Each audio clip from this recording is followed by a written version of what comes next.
Olá pessoal, tudo bem? Como vocês estão? Então, tô aqui hoje para a gente poder conversar sobre os sentimentos nessa estação impermanência da vida. Bom, e para antes da gente começar a falar de sentimentos, né? Eu quero te convidar a aquietar a mente.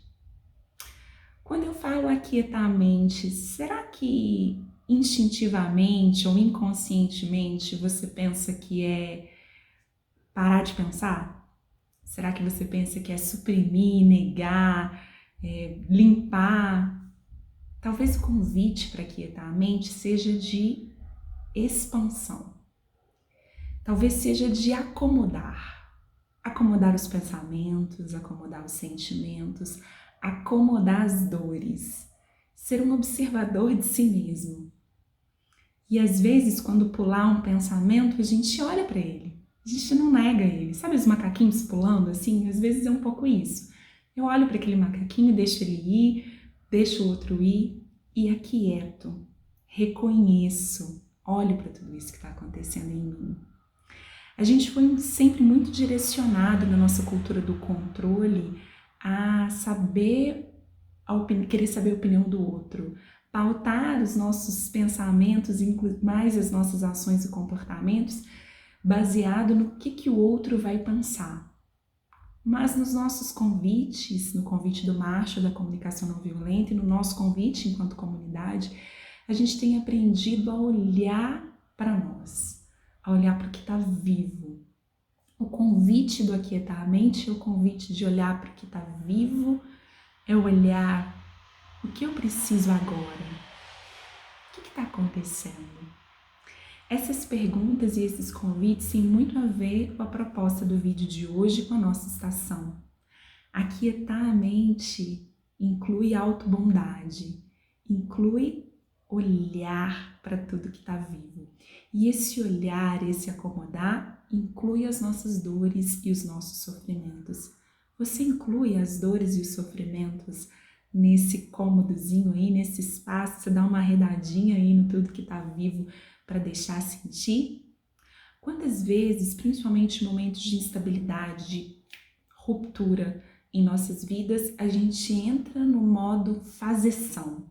Eu tenho que fazer, eu tenho que resolver, e a gente nem olha para o que está sentindo. E às vezes esse modo fazeção nos impede de fazer escolhas. A gente acaba entrando no automático. Sabe o robozinho que vai andando e vai batendo nos lugares, assim, não, peraí, não é aqui, peraí, é aqui tem uma parede, aqui tem isso. Quantas vezes em momentos de impermanência da vida a gente entra nesse modo robô, entra nesse modo o que eu faço agora, isso não estava previsto, como se a vida fosse previsibilidade, né? E nesse convite dos sentimentos, o convite que Marshall nos propõe é o convite dos sentimentos enquanto mensageiros, mensageiros luminosos que colocam luz sobre nós, como aquela luzinha que fica piscando no carro, avisando que está faltando, que a gasolina vai acabar. O que os seus sentimentos estão pulando na sua frente? Quais as mensagens que ele está te dizendo? Como ele te ajuda a responder do que eu preciso agora? Um dos sentimentos muito comuns, muito naturais e legítimos em momentos da impermanência da vida é a raiva. Só que muitas vezes nós aprendemos que a raiva é um sentimento ruim, um sentimento feio. Quantos de nós na infância não foi dito isso para nós? Mas o convite aqui é que a gente saia desse certo e errado. A gente não veja sentimentos como bons ou ruins, eles podem ser desfavoráveis para nós em algum momento. Mas você já parou para pensar sobre o propósito da raiva? O Marshall diz que a raiva é um despertador. Sabe aquele despertador que toca de manhã? Tem dia que a gente acha ótimo ele acordar e acorda animado e vai fazer alguma coisa. Tem dia que aquele despertador é um grande incômodo. É um grande incômodo que nos tira do lugar.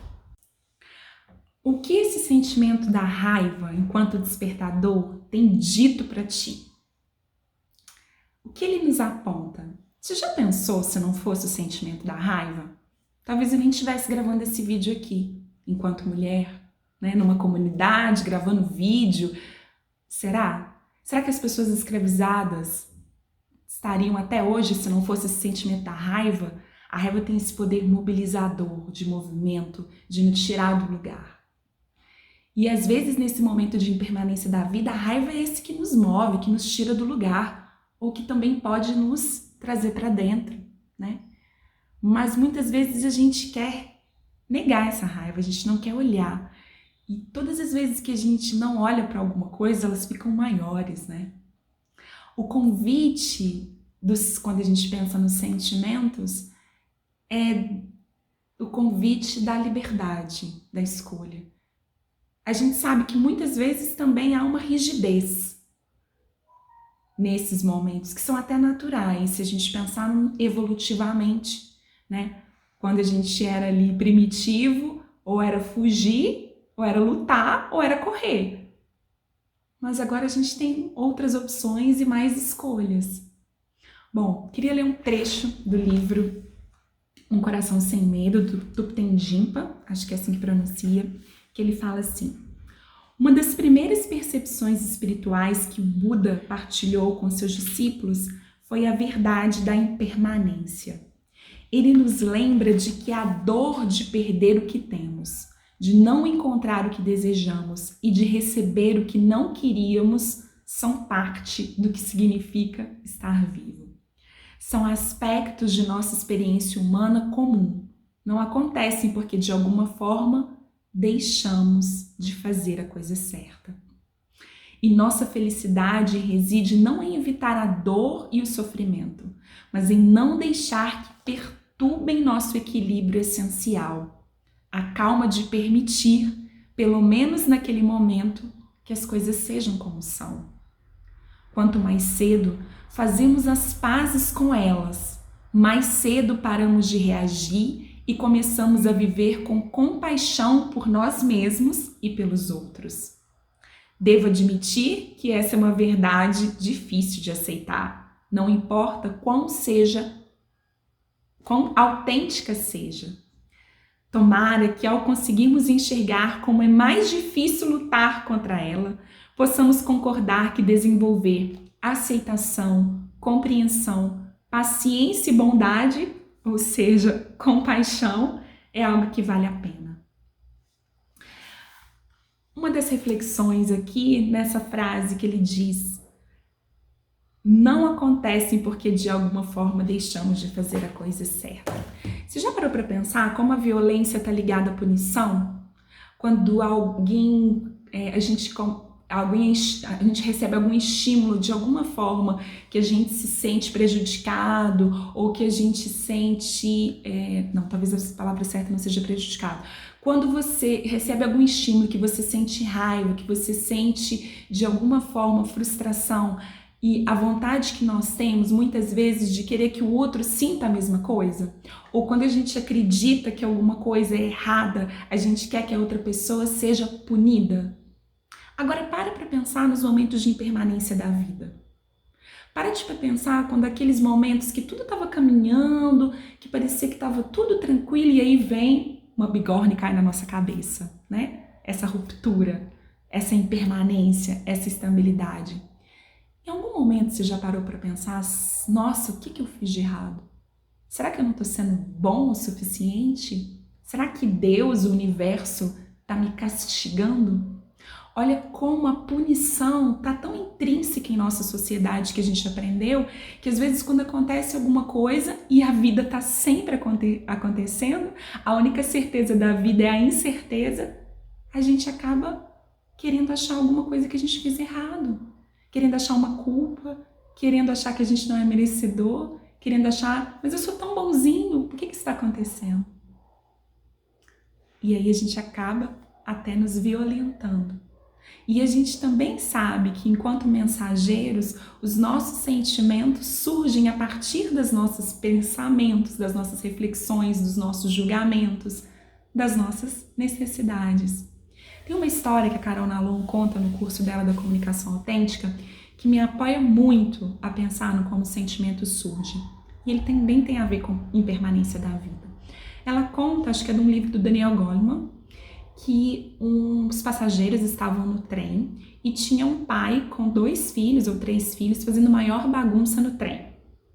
pulando, subindo, descendo. E aí o pessoal do trem, os outros passageiros olhavam aquilo e falavam: gente, mas que pai é esse que não olha para esses meninos? Como que esses meninos estão sendo educados? Gente, mas ele não consegue olhar, olha a bagunça que esses meninos estão fazendo, olha isso, que menino levado, que menino mal educado, que pai é esse? E aí uma pessoa resolve ir lá no pai, cutuca o pai e fala: aqui, você não tá vendo a bagunça que seus filhos estão fazendo aqui no trem? E aí o pai meio que olha, envergonhado, e responde: esse é o menor dos meus problemas. A gente acaba voltando, a gente acabou de voltar do velório da mãe deles. Mudou o sentimento daquelas pessoas para com o pai e para com as crianças. Como surgem os sentimentos? Aquietar a mente nos apoia e nos ajuda a olhar para os nossos pensamentos, a olhar para as nossas interpretações, a olhar para o que a gente está sentindo, a abrir espaço para as nossas dores. Tá tudo bem sentir, tá tudo bem.